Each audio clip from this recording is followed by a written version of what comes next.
Senhor presidente, senhoras deputadas, senhores deputados, os trabalhadores aqui da casa, os que nos veem e ouvem pelos canais de comunicação da casa. Eu queria tratar de um tema que está todos os dias agora nos jornais do Brasil, está na preocupação em especial dos nordestinos e daqueles que lutamos pela preservação do meio ambiente, que é esse que já é considerado talvez o maior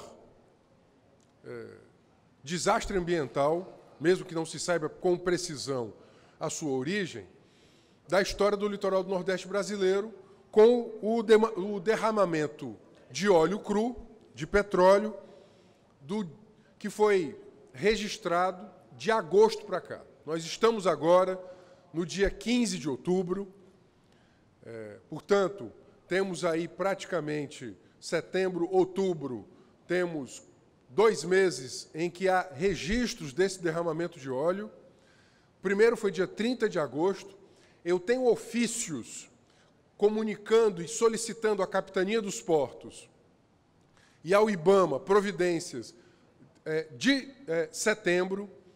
Há uma injustificável e vergonhosa leniência por parte do governo federal na adoção de um plano emergencial em relação a esse derramamento de óleo, que já contaminou 2.100 quilômetros de faixa de praia, o que compreende a quase 30% de toda a faixa de praia do Nordeste brasileiro.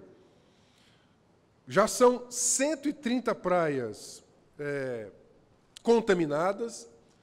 De acordo com os especialistas, é uma contaminação sem precedentes, com impactos no ecossistema, um ecossistema muito frágil, que é o ecossistema da nossa planície costeira, tanto o ecossistema marítimo como aquele das espécies do entorno das planícies costeiras, com impacto na fauna aquática, na flora aquática, com impacto já anotado na foz do Rio São Francisco em crustáceos, em biomas marinhos, uma série, inclusive, de impactos de ordem socioeconômica. Hoje, pela manhã, já foram impactados carcinicultores, aqueles que fazem curral de camarão, também a aquicultura, ou seja, a produção de peixes, também impactada. Houve um impacto muito grande em várias espécies que estão sob ameaça, em especial as tartarugas marinhas. Portanto, impactos nos ecossistemas os mais profundos. Há impactos indiscutíveis no turismo. Já são noticiadas várias atividades turísticas que são impactadas, sobretudo, pela aproximação da alta estação turística. Então, cancelamento de viagens, cancelamento de pacotes e, obviamente, a própria desvalorização de algumas praias que antes, em razão do seu paisagismo, em razão dos seus ecossistemas, atraíam turistas. Então, já há, inclusive, várias agências que estão recebendo pedidos de cancelamento de pacotes, cancelamento de viagens. E temos um ministro do Meio Ambiente notoriamente inepto, inapto para dar conta desta contingência.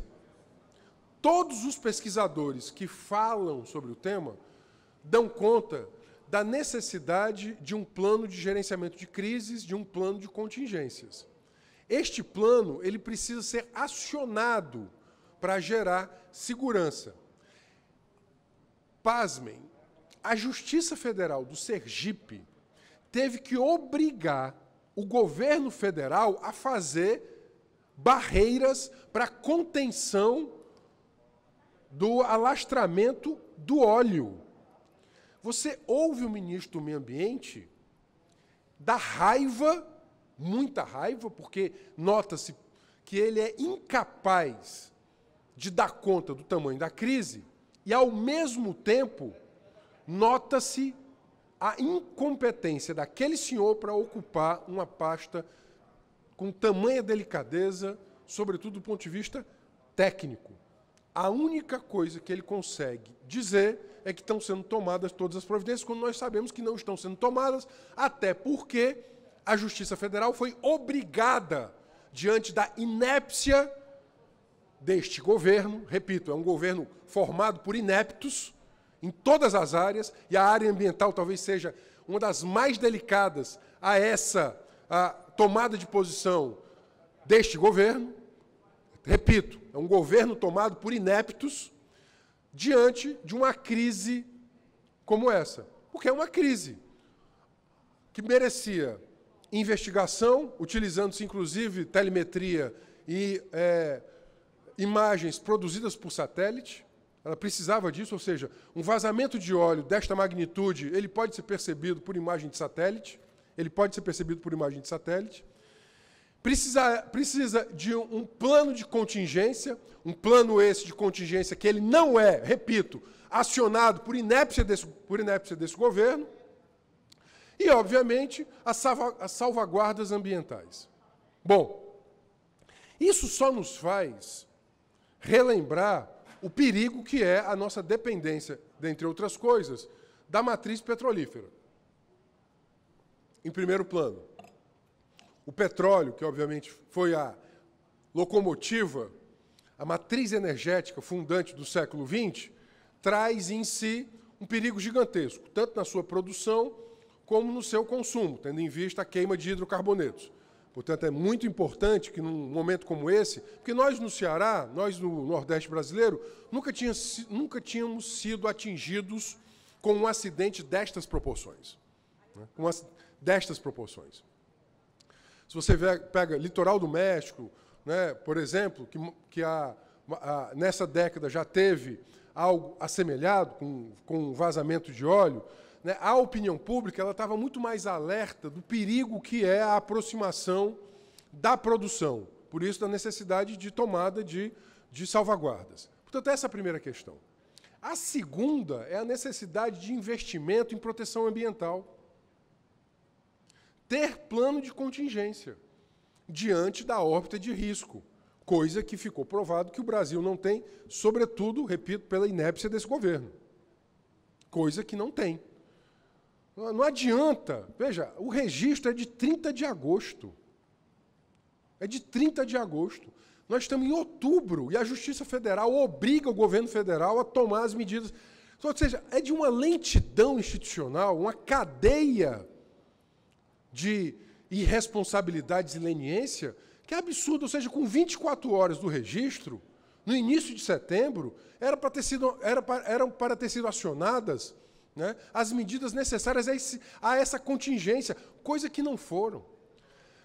E terceiro, nós precisamos, obviamente, agora, né, adotar um conjunto de medidas mitigatórias. Até agora, quem tem adotado tais medidas tem sido os governos municipais dessas planícies costeiras, ou seja, dos municípios que estão, né, sendo atingidos, com a coleta manual da faixa de praia, né, do óleo que atingiu a faixa de praia, ou então de uma grande cadeia de voluntários que está tomando a ação, tendo em vista a omissão governamental, para cuidado daqueles ecossistemas. Agora, veja, nós estamos falando, talvez, de um desastre ambiental, que ele precisa primeiro ser investigado. Qual foi a embarcação que, porventura, tenha, né, vazado esse óleo? E cobrar, obviamente, da companhia responsável, né, o processamento, né, tanto do ponto de vista civil como criminal, por esse desastre ambiental. Portanto, tem uma responsabilidade do ponto de vista jurídico que tem que ser apurada. Tem que ser apurado.